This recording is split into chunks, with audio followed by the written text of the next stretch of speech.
Hello' দোস্ত, মই আজি দেখুৱাম মানকাচৰৰ ঐতিহাসিক মিৰ্জুমালা মাজাৰ শ্বৰীফ। মই বৰ্তমান উপস্থিত আছোঁ মানকাচৰৰ অসম মেঘালয় সীমান্তত অৱস্থিত মিৰ্জুমালা মাজাৰ শ্বৰীফ। মিৰ্জুমালা মাজাৰ শ্বৰীফত প্ৰতিদিনেই দেশী বিদেশী পৰ্যটক মিৰ্জুমালা মাজাৰ শ্বৰীফ চাবলৈ আহে। মিৰ্জুমালা মাজাৰ শ্বৰীফখন পাহাৰ আৰু গছ-গছনিৰে প্ৰাকৃতিক সৌন্দৰ্যৰে ভৰপূৰ। মই মিৰ্জুমালা মাজাৰ শ্বৰীফৰ প্ৰৱেশদ্বাৰত উপস্থিত আছোঁ। এয়ে হ'ল মিৰ্জুমালা মাজাৰ শ্বৰীফৰ প্ৰৱেশদ্বাৰৰ নান্দনিক দৃশ্য। আমি প্ৰৱেশদ্বাৰৰ ওপৰৰ দৃশ্য দেখুৱাবলৈ আগবাঢ়ি যাম। ওপৰৰ পাহাৰৰ প্ৰাকৃতিক সৌন্দৰ্যই পৰ্যটকক আকৰ্ষণ কৰে। মোৰ সন্মুখত মিৰ্জুমালাৰ কবৰ। কবৰৰ ফলকত লিখা আছে, মিৰ্জুমালাত জন্ম 1591, মিৰ্জুমালাৰ মৃত্যু 1663 চনৰ 30 মাৰ্চত। মিৰ্জুমালাৰ কবৰটো আকাৰত ডাঙৰ। মিৰ্জুমালাৰ সমাধিত এটা উল্লেখযোগ্য দীঘল কবৰৰ প্ৰতিফলন যিয়ে মিৰ্জুমালাৰ কিমান বিশাল মানুহ আছিল তাৰ সাক্ষ্য দিয়ে। মই যদি সেইফালে যাবলৈ চেষ্টা কৰিম। এইফালে মিৰ্জুমালাৰ মছজিদ আছে।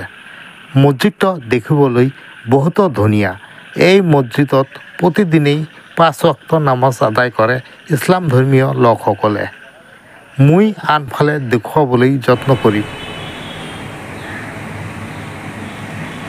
হেল্ল' দোস্ত, মই আজি দেখুৱাম মানকাচৰৰ ঐতিহাসিক মিৰ্জুমালা মাজাৰ শ্বৰীফ। মই বৰ্তমান দক্ষিণ হালমাৰা মানকাচৰ জিলাৰ মানকাচৰৰ অসম মেঘালয় সীমান্তত মানকাচৰৰ মিৰ্জুমালা মাজাৰ শ্বৰীফত মই বৰ্তমান উপস্থিত আছোঁ মানকাচৰৰ মিৰ্জুমালা মাজাৰ শ্বৰীফৰ কমিটিৰ কাৰ্যালয়ৰ সন্মুখত। মই যদি আগলৈ দেখুৱাব পাৰোঁ, মোৰ সন্মুখত আছে এখন সুন্দৰ মছজিদ আৰু এইফালে আছে ঈদগাহ ময়দান। এইফালে আছে মিৰ্জুমালা মাজাৰ শ্বৰীফৰ কমিটিৰ কাৰ্যালয় আৰু ইয়াত আছে হিফজুল কোৰাণ ছিদ্দিকিয়া মাদ্ৰাছা। কেইবা শতাধিক ছাত্ৰ অধ্যয়ন কৰে। এই মাদ্ৰাছাখনত কোৰাণ হাদিছৰ দ্বীনী শিক্ষাৰ লগতে অসমীয়া, ইংৰাজী, গণিত, বিজ্ঞান, কম্পিউটাৰ আদি ছাত্ৰসকলক শিক্ষা দিয়ে। মই আগৰ দৃশ্য দেখুৱাবলৈ যত্ন কৰিম। এইখন হ'ল মিৰ্জুমালা মাজাৰ শ্বৰীফৰ ঈদগাহ ময়দান। ঈদগাহ ময়দানৰ চাৰিওফালে দৰ্শকক দেখুৱাবলৈ যত্ন কৰিম। যিমান দূৰ কেমেৰা লেন্স গৈ আছে সিমান দূৰ দেখাবলৈ যত্ন কৰিম। এই ঈদগাহ ময়দানখনত পাহাৰৰ ওপৰত অৱস্থিত। ইয়াৰ প্ৰাকৃতিক সৌন্দৰ্যই পৰ্যটকক আকৰ্ষণ কৰে। মিৰ্জুমালা মাজাৰ শ্বৰীফত প্ৰতি বছৰে দুটাকৈ ঈদৰ নামাজত প্ৰায় 30,000 ৰাইজে ঈদৰ সমূহীয়া নামাজ আদায় কৰে ইছলাম ধৰ্মীয় লোকসকলে। মানকাচৰৰ বিভিন্ন অঞ্চলৰ পৰা অহা ৰাইজে ঈদৰ সমূহীয়া নামাজ আদায় কৰে একেলগে। মিৰ্জুমালাখনত ভাৰতৰ বিভিন্ন ঠাইৰ পৰা মিৰ্জুমালাৰ ঐতিহাসিক পৰ্যটকে মানকাচৰৰ অসম মেঘালয় সীমান্তত অৱস্থিত মিৰ্জুমালা শ্বৰীফ বংগৰ ৰাজ্যপাল হিচাপে নিযুক্তি দিয়ে। মোগল সম্ৰাটে মিৰ্জুমালাক মোগলৰ প্ৰধান সেনাপতি হিচাপে নিযুক্তি দিয়ে। মিৰ্জুমালাই অসম আক্ৰমণ কৰিবলৈ বিশাল সেনাবাহিনীৰ সৈতে আহি অসম আক্ৰমণ কৰে। অসমৰ হাতত মোগল সেনাপতি মিৰ্জুমালাই পৰাজয় হয়। কিন্তু সেই সময়ত অঞ্চলটোত বিষাক্ত বতৰ আৰু জলবায়ুৰ সৃষ্টি হৈছিল। ফলত অঞ্চলটোৰ কঠিন ভূখণ্ড আৰু মেলেৰিয়া জলবায়ুৱে সমগ্ৰ মোগল সেনাবাহিনীৰ ওপৰত যথেষ্ট ক্ষতি সাধন কৰে।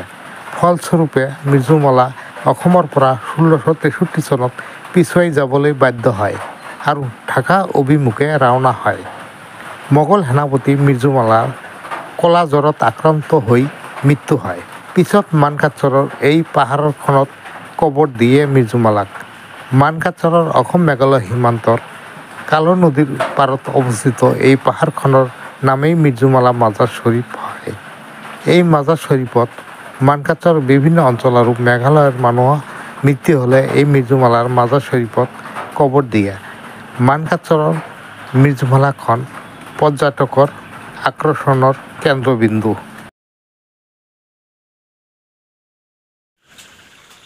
মিৰ্জুমালা মাজাৰ শ্বৰীফখনত মানকাচৰৰ অসম প্ৰান্ত দি মানকাচৰ মিৰ্জুমালাৰ ওপৰত উঠিব পাৰি আৰু আন্ত প্ৰান্ত দিয়ে মেঘালয়ৰ আমপাতি ইছাকুৰি দি নামিব পৰা যায় বা উঠিব পৰা যায়। এইটো হ'ল মেঘালয়ৰ পূৰ্বেৰ আমি এটা পূৰ্বেৰ অসমৰ পৰা উঠিব পাৰি আৰু মেঘালয়ৰ পূৰ্বেৰ দি নামিব পাৰি। এইটো হ'ল মিৰ্জুমালাৰ এটা আটাইতকৈ দুটা পূৰ্বেৰ মানকাচৰৰ এই মিৰ্জুমালাখন ভাল লাগিলে সকলোৱে লাইক শ্বেয়াৰ আৰু কমেণ্ট কৰিব।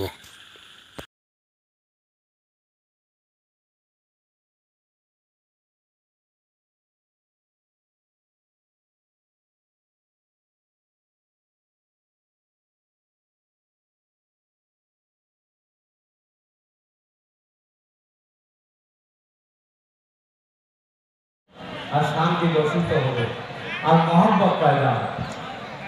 এই মহব্বত আমরা নিজে কি করি দূরে চলে যাই, যার জন্য প্রত্যেকের কাছে অনুরোধ করি যাতে আমরা সেই সালামকে বজায় রাখতে পারি, সব সময় সালাম আমরা প্রচার করতে পারি, আর এই সালামের মধ্যে নিশ্চয়ই মহব্বত পয়দা হয়।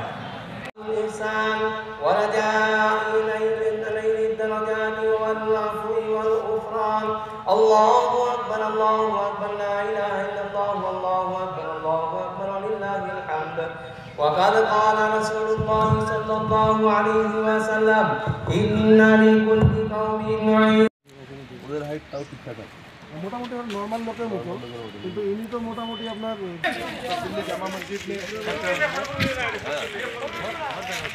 এক পার্ট দেওয়া লাগে না